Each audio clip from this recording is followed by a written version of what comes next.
Hey everybody, it's Jason Blaha here, and today I want to chat with you guys about why it is important that when you pick a training system or a protocol or a method or a program that you go all in. You have to buy in. Now, a lot of people say, well, that's ludicrous. I can combine this, I can combine that. Well, the issue you run into is that if you start changing programming, that number one means you're going to end up half-assing certain parts of a program, certain parts of a system.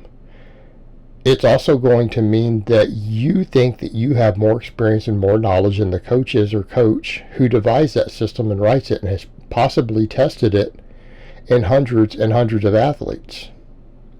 And this is the problem we run into. And I don't care whether it's running like the Westside method, 5-3-1, some sort of linear periodization that you got either from Russian coach or that you bought from some company. Okay, this is what I'm talking about. When you go with a system, you need to be all in. And a lot of guys will, first of all, they'll make the big mistake of saying, well, I need to figure out what works for me. That's the biggest cop-out nonsense bullshit claim that anyone has ever made in the fitness world. Okay, that is a line uttered by people who have no knowledge, no education other than they've gone to the gym and they've goofed off and they maybe got some results. Maybe they trained long enough and have good enough genetics that they got great results with just hard work without knowing what they were doing. And they'll tell you that. But had that same person been coached by a world-class coach, they probably would have got better results, or they would have got the same results a lot faster.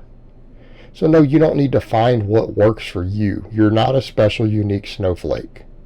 Yes, you might have some individual differences. Yes, you might have some different volume responses. You might have a different work capacity. You might have different genetics, bone structures, muscle fiber insertions. We get that. That shouldn't impact your programming. That usually determines what sort of accessory movements you do. That sometimes determines how wide of a grip you have to take on an exercise. Right? It might determine a bar path, or whether you're better with a certain variation of a lift than another for lifting the most weight. That's what that means. That doesn't mean that a fundamental system doesn't work for you. And if a system has worked for hundreds of athletes, a specific system, the only reason it won't work for you is because you're lazy or you half-assed it. And when you start changing it, what do you think you're doing? You're half-assing it.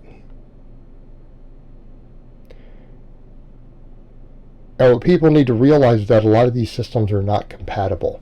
A lot of systems work upon some sequential stuff. I mean, we can talk about, well, my individual recovery and work capacity. Well, a lot of these systems, training systems, if they're written by a good coach, are designed around building your work capacity.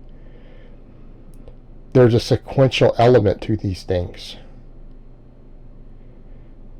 And that means that, yes, it will raise your maximum effective volume, or your maximum recoverable volume. These things will impact recovery in the long term. So what happens when you start making changes? Or you look at stuff and say, well, I like these elements of this linear program and I like this over here at 5-3-1, so let me just combine them together. Well, that's incompatible. That's completely incompatible. And what you will even find is that if you talk to any of the coaches who write this system and say, hey, I want to take your system and combine it with this other guy. I think you're both really good coaches. I want to hybridize your systems. I want to mix. Dr. Mike, I want to take your linear hypertrophy program that you wrote here and I got from you, and I want to combine it with Wendler's 5-3-1 and make a hybrid and get the best of both worlds. What do you think Dr. Mike would tell you? He would tell you, no, don't do that. That's stupid. As an experienced coach and a researcher and a lifter himself, he would say, no, I don't think that's a good idea. This program is complete the way that I have it presented. It will get the goals, the stated goals of the program, and if you have completely different goals, then you need to periodize your training differently. We need to put you on a different system completely. Okay, you don't want to mix and match it. I've written this whole linear template to push you through different phases. Okay? I've written it to push you through different phases and for you to get certain results sequentially. And if you break that sequence, you won't get the results. Okay? You can't break that up. And the loading is completely different from 531. And if you went to Wendler and looked at his 531, and you were looking at one of the specific variations of it and say, hey, I want to combine this with this Renaissance periodization program that I bought. What do you think about that? Wendler would probably tell you that you're an idiot. He'd tell you you're an idiot. It's like, I already have the programs, the templates written out for you. They're all here, and then these are the templates for the accessory work. These are the main lifts. You can't combine linear periodization with my 531. It already gives you everything you need for the main exercises. And I already have different templates for the smaller lifts, and sure, you could periodize them if you wanted on the accessory movements, but you're probably not going to see any benefit from it. It's like, I have everything you need. I have decades of working with this system and athletes and devise of different templates. It's all there. Everything you need is there. Why are you trying to change it? You're going to get less results.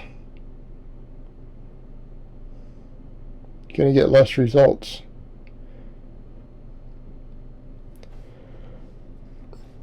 And I'll give you guys the classic answer. Louis Simmons with his conjugate stuff, when someone has asked him, hey, here are changes that I want to make while I personally run your system, run your program. You know what Louis has said to people like that at certain seminars? Who the hell are you to change my system? Like, who the hell are you? You're nobody. And that's the crux of the matter when it comes to making major alterations to these systems. I'm not talking about what accessory movements you pick. I'm talking about the main aspects to the systems. And he's got a valid point. Who the hell are you? And maybe you are somebody with enough experience to make that change. But I promise you 99% of you are not. It kind of comes to that point of, you have a system that he has decades perfecting and testing in hundreds of elite athletes in different sports at this point. He's developed variations and templates around those specific sports, around those specific goals, and all the work has been done for you. And you're not somebody with any experience. You don't have a gym with 100 athletes to test your variation on. You have no way to test and see if it's going to work. You have no way to test and see how it's going to work. You start wondering, well, I want to do it 5 days a week. Well, I don't think that I need speed work. I could just totally replace it with. You see the problem? You see the problem, right? And that is a valid question. It's a great question. Who the hell are you?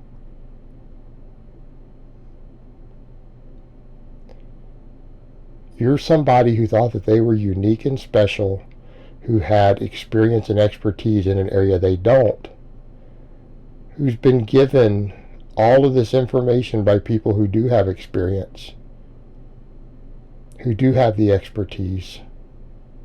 You just said, well, I think I can do better. Based upon what? It's one thing to say, I think I can do better, when there's a reason to think you can do better. But, well, how are you going to do better? How many decades do you have, and how many hundreds of lifters do you have that you're coaching in order for you to do better, to figure it out? Or you just have yourself? You're probably going to get less results. There's a 99.99% chance that if you do this, you're going to get slower results than had you just used the programming that the skilled coach gave you. Because if you don't think their programming is going to work, then you're saying they don't know anything. And if they don't know anything, why are you even bothering using their programs? Like, just ignore it. It's trash.